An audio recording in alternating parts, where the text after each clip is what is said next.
Paz seja convosco. Amém. Mais uma vez, louvamos a Deus por essa oportunidade que o Senhor nos dá de estarmos em Sua presença, meditando nas Escrituras. Passamos tempos maus, tempos que serão saudosos para muitos no futuro, devido à falta de liberdade que deve nos assolar como uma das causas da ascensão do Anticristo.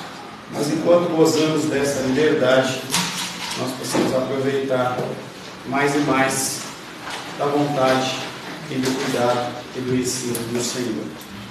Estamos neste último tópico da teologia da alegria, perguntando se a Bíblia é um guia confiável para a nossa alegria duradoura. Semana passada, como nós fazemos o nosso breve resumo, falamos sobre a figura de Cristo, que é a figura central, não só dos evangelhos, mas também de todas as escrituras. Falamos que a figura de Cristo é uma figura incomparável e que a sua mensagem ela era autenticada, porque tudo que ele falava, ele fazia. Ele não era um pregador apenas de palavras, mas ele fazia tudo aquele que ele pregava. Falamos que Jesus não é somente retratado como cheio de amor por Deus e pelas pessoas, mas também apresentado como totalmente confiável e digno, porque ele não trabalhava com a sua autoridade própria. Ele sempre guiava as pessoas não a ele, mas a Deus. Todas as vezes que as pessoas queriam exaltá-lo, chamando-o de bom, ele falava: não sou bom, bom é o Pai. Eu quero fazer você rei, não. Está na hora de fazer um milagre, não é hora. Eu vim para fazer a minha vontade, e sempre direcionava as pessoas aos céus. É algo que nós temos que ter como muito importante no sentido do nosso evangelismo, no sentido da nossa propagação da palavra, em que nós não temos que nos preocupar necessariamente com direcionar as pessoas para a nossa igreja, mas nós temos que direcionar pessoas a Deus. Isso é extremamente importante. Jesus Cristo também ele nunca atenuou a sua mensagem para receber aplausos, para aceitar, para receber novos seguidores. A gente vê isso acontecendo muito. As pessoas elas mudam o seu discurso com o objetivo de agradar. Tá? Já vi uma vez numa igreja, eu estava numa reunião de presbitério e os presbíteros falaram assim: por que a gente não chama o Fernandinho para vir cantar? E não há nenhum problema você chamar o Fernandinho para cantar, desde que você tinha dinheiro na caixa, né? Porque custa caro. Aí questionaram por quê. Ele falou assim: não, porque as pessoas gostam, né? E a gente aproveita e já passa um questionário para ver o que as pessoas querem ouvir de pregação, tá? Então, essa atenuação do Evangelho, da pregação do Evangelho, é algo que perverte muito, e Cristo não fazia isso. Falamos que a condição de presumir que o retrato da Bíblia trata de Jesus é confiável, a partir do que ele fala. Será que isso é confiável? E aí nós vemos a condição de vários homens, tanto dentro do contexto cristão, dentro das Escrituras, como fora dele, dentro do contexto não cristão, pessoas que atestam a figura de Cristo. Falei para vocês na semana passada, que hoje apenas uma pessoa extremamente ignorante não reconhece a figura de Cristo como alguém que nasceu pelo menos em carne. Mas a gente vê a ação de Cristo, e a gente vê também que essa figura desse Jesus histórico ou Jesus natural, ele não é diferente do relato do Jesus das Escrituras. Falamos que quanto mais nós analisamos, mais nós vemos que o Jesus histórico e o Jesus dos evangelhos, eles são os mesmos. E então, no final da segunda aula, nós começamos a falar da evidência da ressurreição de Cristo, que é o ponto alto do cristianismo, porque é importante o nascimento dele, é importante a morte dele, mas também é extremamente importante a ressurreição dele. E nós começamos a falar que alguns pontos seriam tratados no sentido de atestar a condição da ressurreição de Jesus Cristo. A primeira delas é que Jesus ele deu testemunho e ele falou antes das coisas acontecerem. Então, uma das coisas mais importantes que atesta a ressurreição de Jesus Cristo é a condição de que ele falou antes de morrer. Antes de morrer, ele avisou, ele falou assim: olha, eu vou ressuscitar o terceiro dia. E ele falou do templo que iria cair, que iria ser destruído.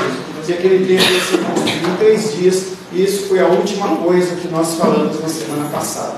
Ainda com as evidências dessa ressurreição de Cristo, nós podemos falar que o túmulo estava vazio na Páscoa.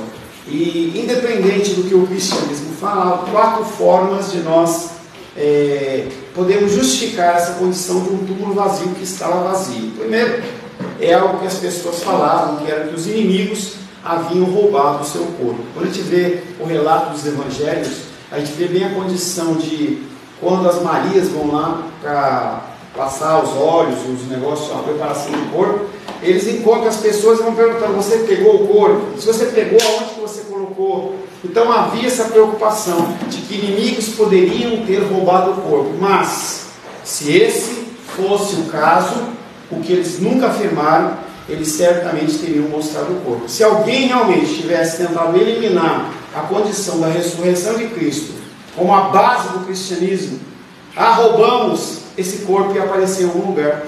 Porque se o corpo de Cristo aparecesse depois de 3 dias, o que ia acontecer era que a ressurreição de Cristo era uma mentira. Porque Cristo já tinha falado depois de quanto tempo ele iria ressuscitar.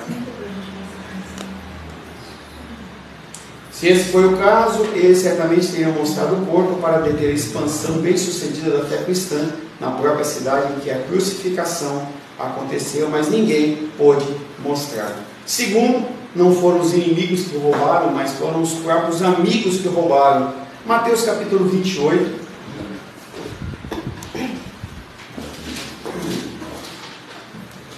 Mateus 28, de 11 a 15, de 2 em 2, por favor. Mateus 28, de 2 a 15.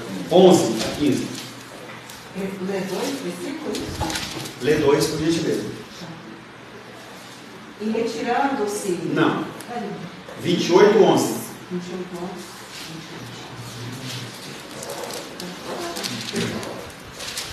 Indo elas, eis que alguns da guarda foram à cidade e contaram aos principais sacerdotes tudo o que sucedera.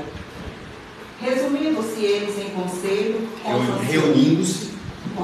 Reunindo-se eles em conselho com os anciões, deram grande soma de dinheiro aos soldados, recomendando-lhes que dissessem: vieram de noite os discípulos dele e o roubaram enquanto dormíamos.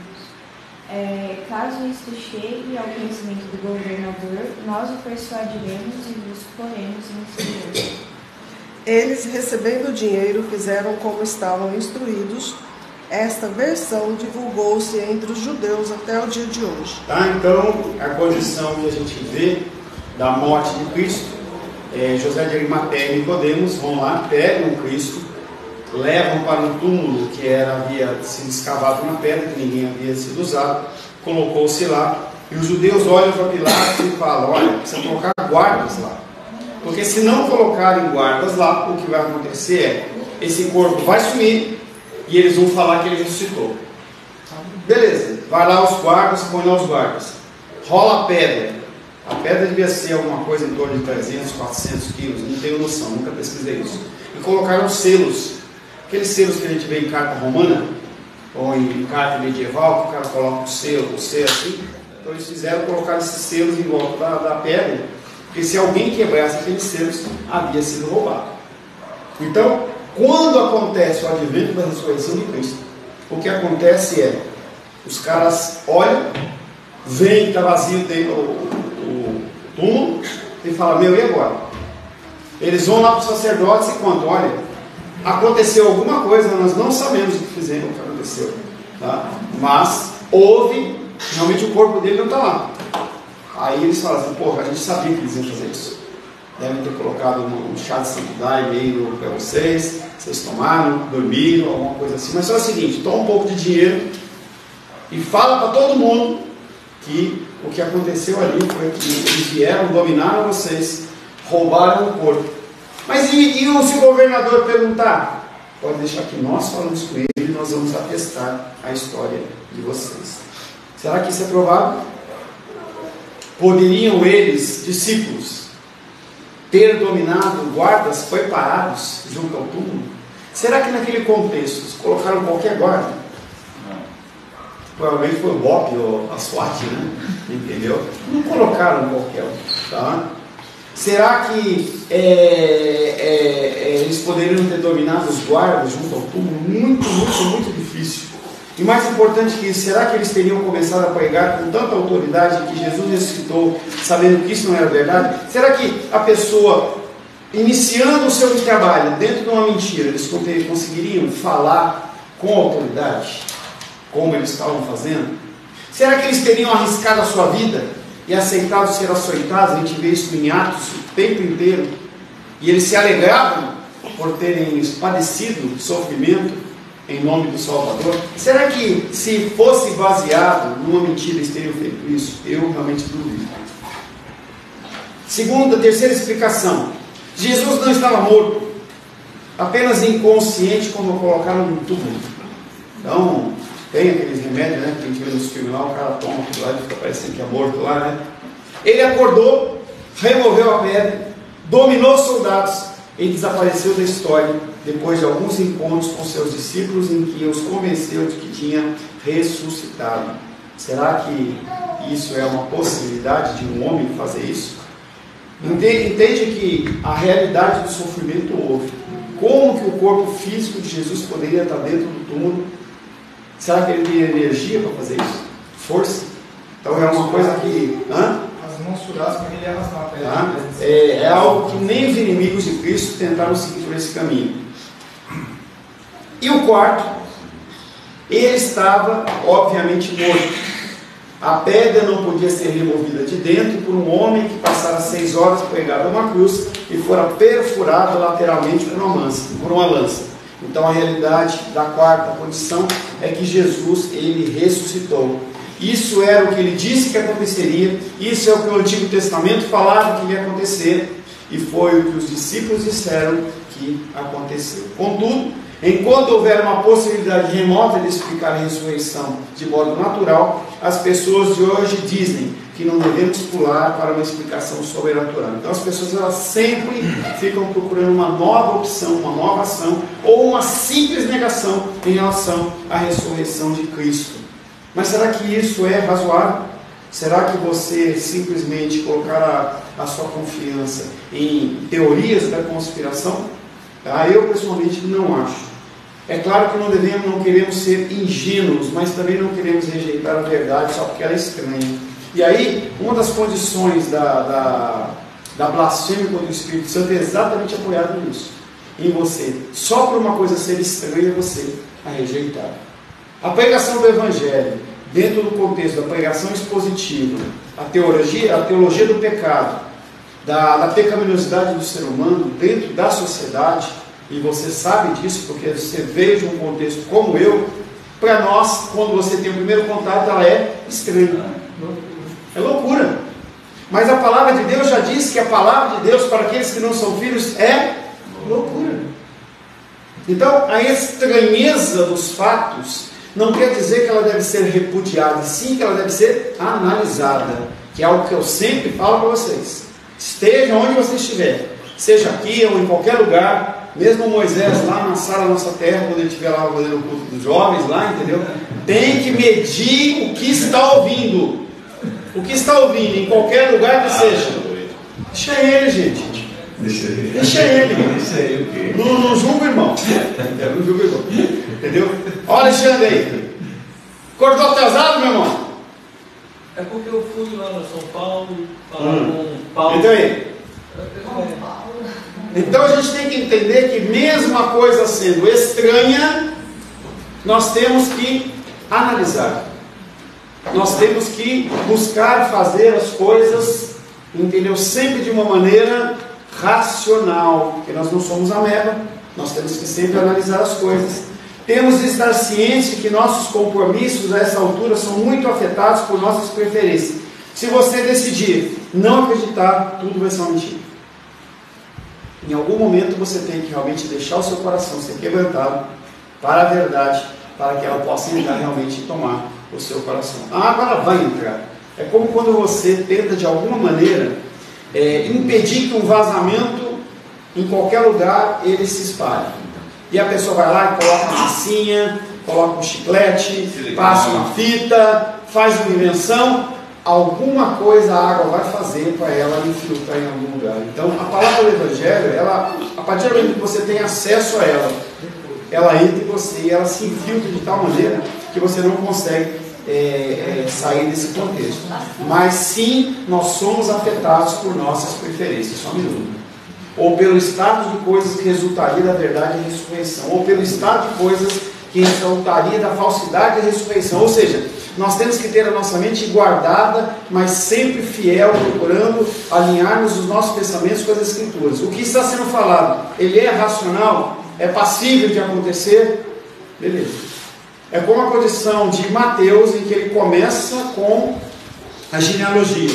Os judeus podem até dizer que Jesus não é o Messias, mas que ele está na genealogia, ele está. Não há como negar isso. Benícia? Não, só esse exemplo que você deu da água, me veio à memória ontem, né, que você postou, aquela imagem, tijolo e esponja, né, assim próximo, como se o tijolo fosse o ímpio e a esponja fosse nos nós, né? Nem sempre. Às vezes o nosso coração ele é o tijolo. Depende de como você recebe a verdade. Então mesmo a gente dentro da igreja, já caminhando já há um tempo dentro dessa teologia, alguns mais e outros menos, o que acontece é que algumas verdades do Evangelho, quando são apresentadas para nós rejeitamos como se fosse realmente um tijolo, porque nos é difícil aceitar algo. É algo que na minha caminhada eu vi bastante pessoas que quando tinham acesso a uma informação, elas rejeitavam porque quem havia ensinado aquela coisa para ele foi o pai, foi o avô, foi um pastor querido. Então essas coisas estabelecem vínculos no coração e fazem com que se apegue e não se desapegue.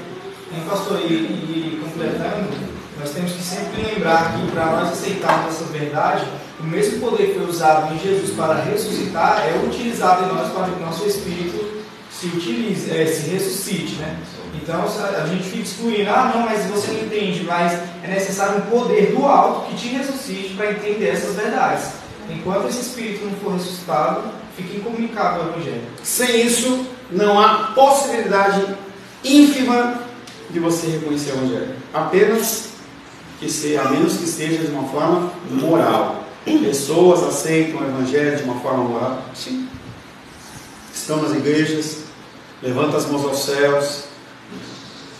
Eu vou dar uma brincadeira para ti. Eu vou te avisar antes para não ficar bravo. Canta o Pai Nosso em hebraico. As pessoas, elas fazem tudo, pregam o Evangelho como eu prego, mas elas são pessoas que são religiosas. Claro que não estou falando aqui, mas eu não posso perder a piada, né? Então, assim, né?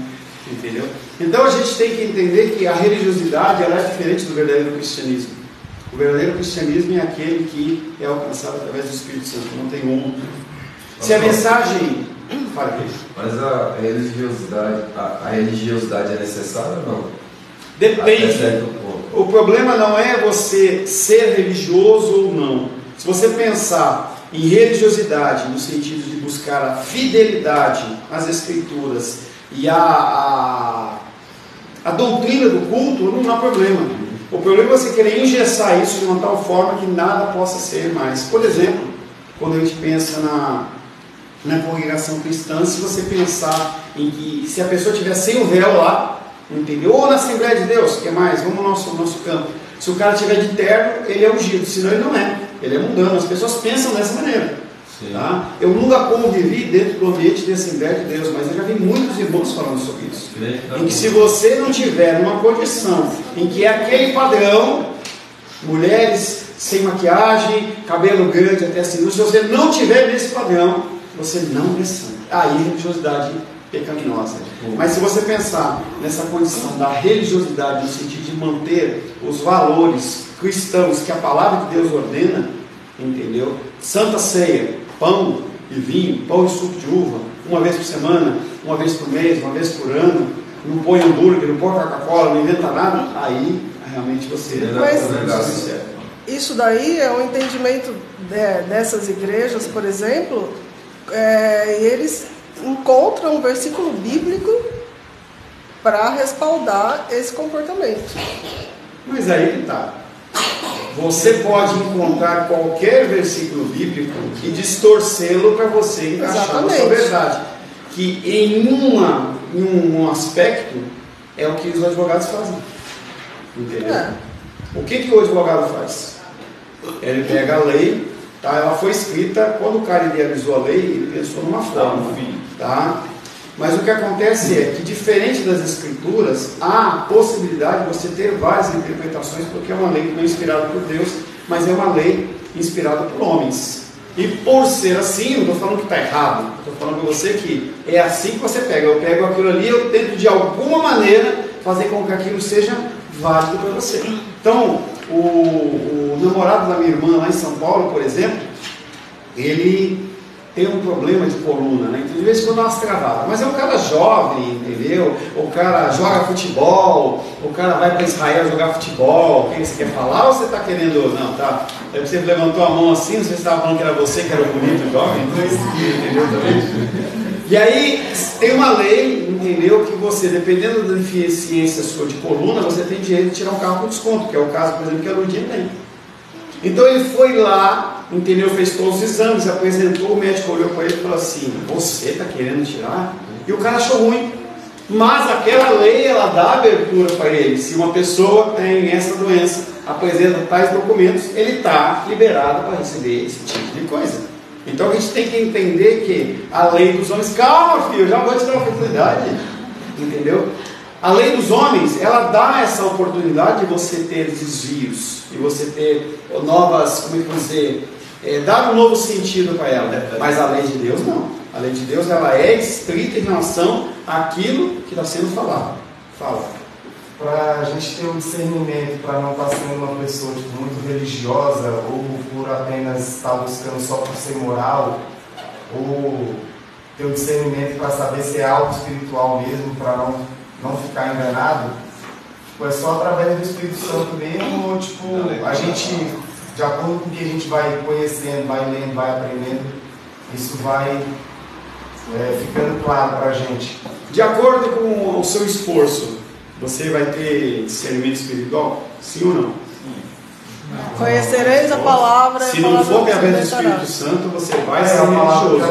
Não, mas tem que se esforçar em buscar a Deus, né? Depende. Se você se esforçar dentro da motivação humana, não. Tá? Eu posso me dedicar. Temos os fariseus como exemplo. Eles eram homens que conheciam as escrituras de Gênesis a Malaquias de cor. Você consegue entender isso? Saber todos os textos de cor?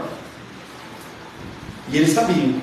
Mas eram pessoas que eram religiosas e não tinham verdade. E a verdade vos libertará. Mas esse conhecer é só através do Espírito. Foi o que o Felipe falou. Sem o Espírito esquece. Entendeu? Tanto que no dia do juízo Jesus vai falar assim: eu não vos conheço. Melhor, eu nunca vos conheci. Mas pô, Jesus, eu pregava. Como que o cara prega sem conhecer? Pregou, ressuscitou, curou morto, curou enfermo, expulsou demônio. Nunca vos conheci. Motivação errada, ação apenas na carne. E você, Charlie? Quando você estava falando sobre a lei, a questão na nossa Constituição tem a questão da jurisprudência, né? Que é exatamente a interpretação de um juiz para um determinado caso, e aí isso passa a ser válido, né? Então, na lei as pessoas fazem isso. Lá o caso lá em São Paulo do juiz, o caso XYZ, ele deferiu dessa forma, então eu vou deferir aqui também. E as pessoas acham que pode fazer da mesma forma na palavra de Deus, né? E aí onde está o problema? Porque quando Deus me usou, ou Deus me revelou, e passa a colocar isso como via de regra. Mas a Bíblia, ela não é isso. O que aconteceu com você em um determinado momento foi com você exclusivamente para aquele momento. Perfeito. Falava com a mamãe essa semana sobre isso. Existe jurisprudência da Bíblia. Entendeu? Exatamente. Falava com a mamãe essa semana exatamente sobre isso, entendeu? As experiências que nós temos, as experiências que nós temos não ditam o que a Bíblia fala. É a Bíblia que dita o que nós fazemos. Você estava falando da fala anterior, já me lembro, né? Mas essa questão que o Rainer, desculpa, disse, então assim, mesmo a nossa aquela questão do versículo que fala, desenvolvei a salvação com temor, fala mais ou menos isso. Então assim, a gente desenvolve a salvação em tudo que a gente faz, esse esforço entre aspas humano, é na dependência de Deus. Sim. Exatamente, você está buscando, se aprimorando, é o mover de Deus e tudo na dependência de Deus, aquele versículo. Porque dele, por meio dele, através dele, e Jesus falando também, sem mim, nada podeis fazer. Se a mensagem de Jesus abriu você para a realidade de Deus e a necessidade de perdão, por exemplo, então os dogmas contrários ao sobrenatural podem perder seu poder sobre a sua mente. Se você acredita que Cristo realmente ressuscitou, tudo que você fala de condição sobrenatural é possível. Também conversava com a Vânia essa semana exatamente sobre essa condição. Por que a gente não manifesta mais o dom do Espírito? Falta de prática, falta de colocar em ação. Você vê um enfermo, se purifica a orar por ele. Você vê uma situação, vou orar por você agora, não é daqui a pouco, não é eu vou orar daqui a pouco. A gente tem que entender que essa condição sobrenatural, ela também cerca aqueles que confiam naquilo, e é uma demonstração também de fé. Tá? Poderia ser que essa abertura não é um preconceito a favor da ressurreição, mas liberdade do preconceito contra ela. Será que eu apoiar a minha crença naquilo que eu confio não é uma coisa errada? Não. Fé é exatamente isso. Fé é você acreditar em uma coisa que você não vê. E a partir daí, hoje o devocional, eu compartilhei com uma pessoa ou outra pontualmente, não para todos, mas o versículo hoje do Glorify, ele fala exatamente sobre essa condição. De nós entendermos que a nossa fé, ela é apoiada nas Escrituras, e a partir da fé nós confiamos na ação de Deus. Que foi a oração da gratidão de Deus em relação à manutenção no mês de janeiro. Pô, cara, não faltou nada. Não faltou nada. A gente tem que começar a olhar para nossas vidas e começar a ter um sentido de gratidão muito grande. Ontem, Felipe e o Rayane, um dos dois, compartilharam, quando as crianças estão brincando, nós estamos aqui comendo uma comidinha japonesa. Gente, isso aí é bênção de Deus. A gente poder desfrutar e fazer esse tipo de coisa. Então nós temos que entender que a nossa fé é alicerçada na palavra. Quando faltar as coisas, ela continua sendo verdadeira. E nós não podemos, a nossa fé ela não pode balançar de um lado para o outro, como o Tiago disse, com um vento de doutrina, dependendo da circunstância que acontece. Essa fé variável, ela não é uma fé genuína. Não é genuína. São pessoas que se apoiam apenas no que está vendo. É por isso que as campanhas elas funcionam, porque as pessoas elas querem ver um resultado imediato, mais nada. Fala, Moisés. Questão da religiosidade da igreja lá do véu, né, que a gente estava comentando. Se a pessoa entender que aquilo ali não é salvo, é uma doutrina da igreja, né? Sem problema nenhum. Como que nem a gente foi lá naquela igreja lá, que eles usavam a gola, a cruz, assim, também se a gente vê para aquele lado é como se fosse uma religiosidade, só que não é, as pessoas entendem que aquilo, né? Se for sobre outras pessoas, se torna de... O problema é você se impor. Inclusive, quando eu estava lá, um pastor lá, rapaz jovem, tatuadão, entendeu? Eu conheço ele, caminhei um tempo com ele, jovem, a idade de vocês.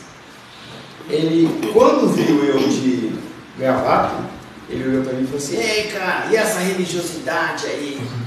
Aí eu olhei para ele e falei assim: e a sua? Entendeu? Você tem, eu falei para ele, você tem que parar com esse tipo de coisa, entendeu? Porque você mesmo é o estereótipo de uma pessoa totalmente fora do padrão. Aí você vai dizer para mim que só porque você está com uma gola clerical, você está no padrão, então você não está no padrão. E não há problema em relação a isso. Terceiro contexto que fala sobre a justificação ou a atestação da ressurreição de Cristo. Os discípulos eles foram transformados quase imediatamente de homens sem esperanças e medrosos depois da crucificação. Lucas 24, 21.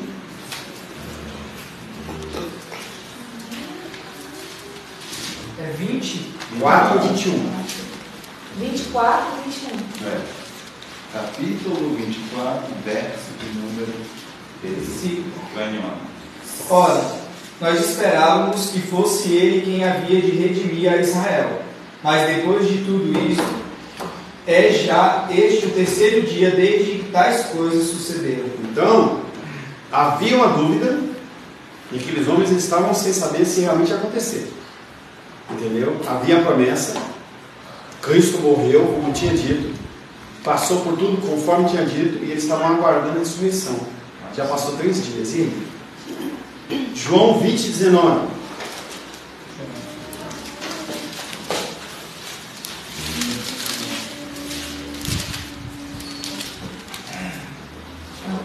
Ao cair da tarde naquele dia, o primeiro da semana, trancadas as portas da casa onde estavam os discípulos, com medo dos judeus, veio Jesus, pôs-se no meio e disse-lhes: paz seja convosco. Imagina o susto. Pastor, as pessoas, antes de Cristo ser crucificado, já se corria a notícia que ele poderia ressuscitar, porque ele pregava por todo lado que ele iria ressuscitar. Por isso que botaram uma pedra maior, botaram selos e tudo. Ele não pode ressuscitar, ele não pode. Todo mundo sabia do que estava acontecendo. Seja no Novo Testamento, seja no Novo Testamento, seja no Antigo Testamento, todo mundo sabia. Todo mundo sabia. Igual nos dias de hoje. Como assim? Que ele vai vir todo sim. Perfeito. Tá? Exatamente isso. Então, o cenário é: nós seguimos um homem que faz milagres, que faz as ondas pararem, que faz os ventos acalmarem, água em vinho, transforma água em vinho, ressuscita mortos, expulsa demônios. Imagina aquela figura do Gadareno, entendeu? Um homem grandão, entendeu? Forte, em que os caras colocavam corrente, o cara fazia que nem aqueles filhos, arrebentava. E aí de uma hora, Hulk, beleza, entendeu? E de uma hora para outra, aquele homem está como um cordeiro sentado, querendo pregar o evangelho. Esse homem passa por todo um julgamento. Há um contexto que todo mundo foge, Pedro nega. Como estava o coração daqueles homens do dia do juízo de Jesus, até o momento de fato que a rainha leu, totalmente temerosos, sem saber o que ia acontecer, não sabiam o que ia acontecer, não sabiam o que ia acontecer. Os discípulos foram transformados quase imediatamente de homens sem esperança e medrosos, como nós lemos, em testemunhas confiantes e corajosas da ressurreição. Atos 2, 24.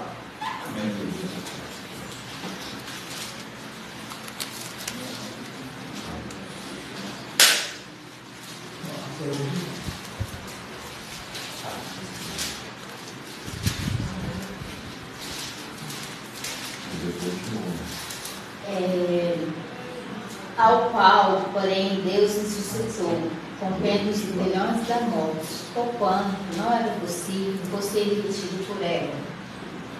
Desce o Espírito Santo. 22. Atos 2, 24. Isso. 2, 24. Há todo aquele movimento, Jesus aparece e diz: se reúnam em tal local, porque lá vocês vão receber o Espírito Santo. Eles recebem o Espírito Santo, começam a pegar o Evangelho, ou melhor, recebem o Espírito Santo, são questionados para ver se eles estão bêbados ou não. Pedro se levanta, sem cultura, sem sabedoria, sem entendimento, sem estudo. Ele vai lá e faz um discurso e fala: ao qual, porém, Deus ressuscitou, rompendo os grilhões da morte, porquanto não era possível que fosse ele retido por ela. Atos 3,15.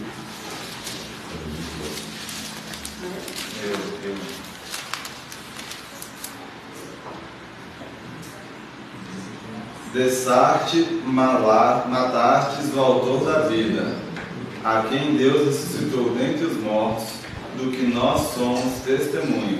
Homens que saíram fugidos, morrendo de medo, eles estão falando aonde? No templo. Para quem? Os sacerdotes. Aqueles mesmos homens que mataram Cristo, eles estão falando direto com eles. 4:2. Ressentidos por ensinarem eles o povo e ensinarem em Jesus a ressurreição dentre os mortos. Anunciaram. 3 dias antes, apavorados.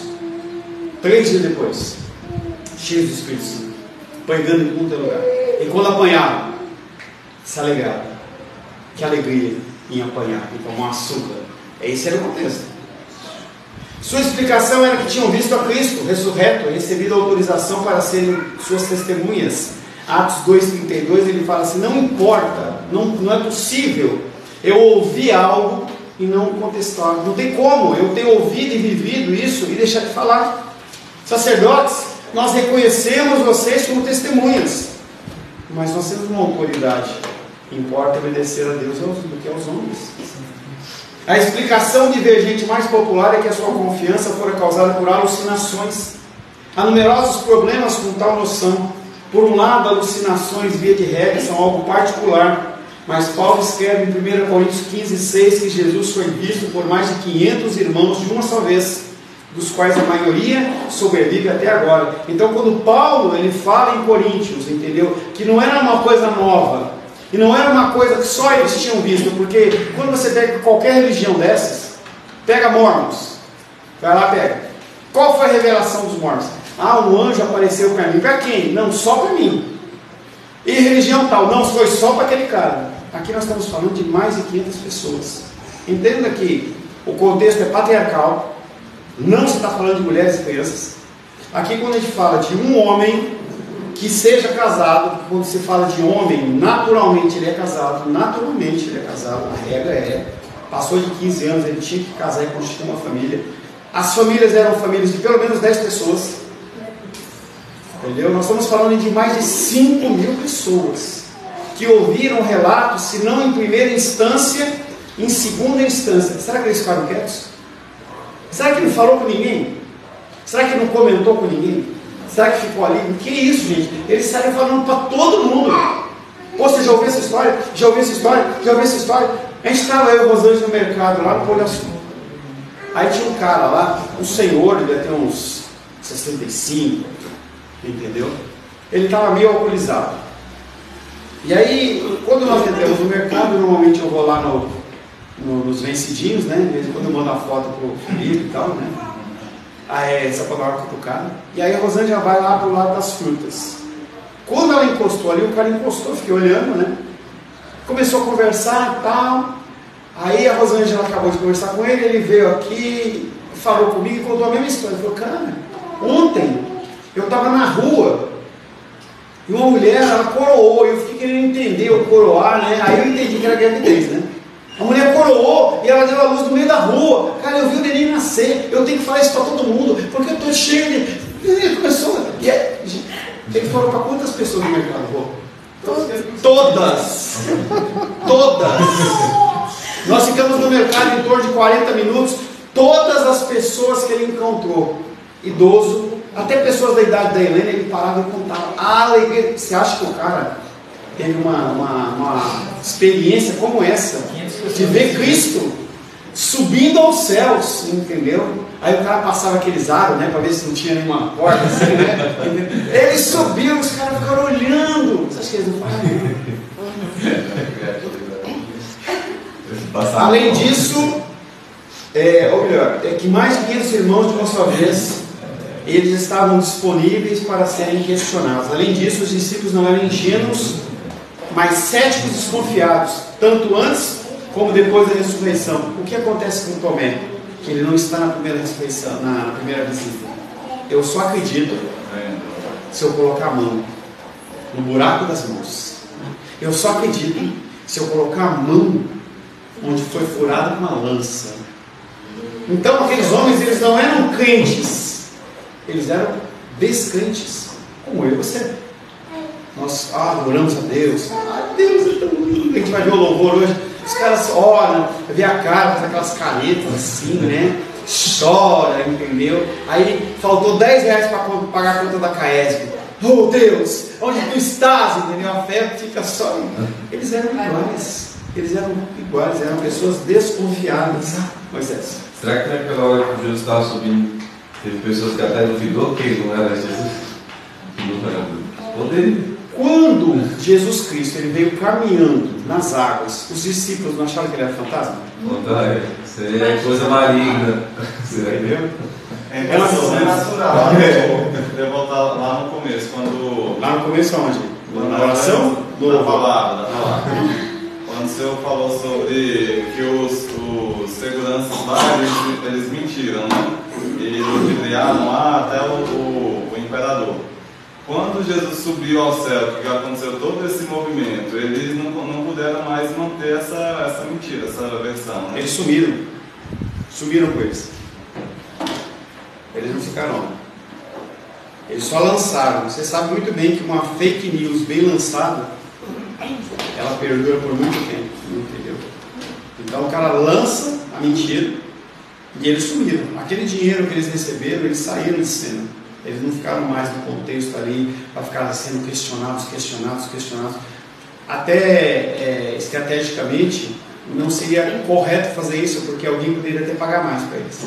Não, porque lá nessa mesma palavra diz que foi essa versão que foi contada pelos judeus. E que é corrida, que a gente acredita até hoje.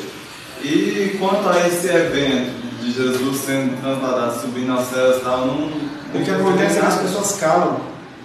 As pessoas, quando a gente vê em Atos, por exemplo, a condição é que as pessoas elas tinham medo. Lembra daquele, não no sentido de Atos, mas quando aquele rapaz que era cego passou a ver. Aí todo mundo falava, ouviram aquilo lá. O que aconteceu? Chamaram os pais. Os próprios pais não atestaram. Falaram assim, pergunta para ele. Ele tem idade, ele sabe o que responder.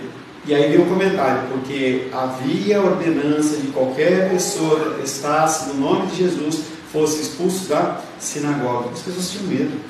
Entendeu? Então as pessoas elas abriam mão da sua fé exterior em prol de continuar ali numa condição socialmente. Lembrando também que tem a questão de que Deus endureceu o coração dos judeus para que o evangelho fosse anunciado. Eles estão até hoje com o coração endurecido não por causa da mentira, mas porque pelo poder de Deus, aguardando até que o último filho.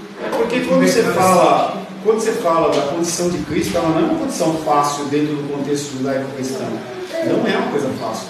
Eles já estavam vivendo há, 2, 3 mil anos dentro de uma verdade que eles acreditavam. Você abrir mão de uma verdade é difícil. Imagina que a nação inteira seja cristã e você venha com outro conceito. Nós estamos num contexto aqui no Brasil que é multicultural em relação a igrejas. Então, pega a Assembleia, a Batista, aí a Batista tradicional, do não sei o que, a Assembleia de Deus, do Ministério Belém, de não sei o que, cada um tem a sua vertente, mas em série nós somos cristãos. Agora, quando você fala de uma outra religião dentro de um país totalitário, que nós não temos essa experiência, é algo difícil, que é o que aconteceu ali. Que é o que aconteceu quando Paulo pregou sobre santidade sexual em meio a uma situação, uma sociedade permissiva, romana e grega. Então nós estamos trazendo um novo conceito que vai chocando as pessoas, e isso é difícil de aceitar. Senhor, em nome de Jesus, louvamos, adoramos e bendizemos o teu nome. Agradecemos pelo favor, pela graça e teu cuidado desse primeiro período, pedimos que nos continue nos guiando, abençoando. Em nome de Jesus. Amém. Vamos ao nosso intervalo, sem passar aqui em cima.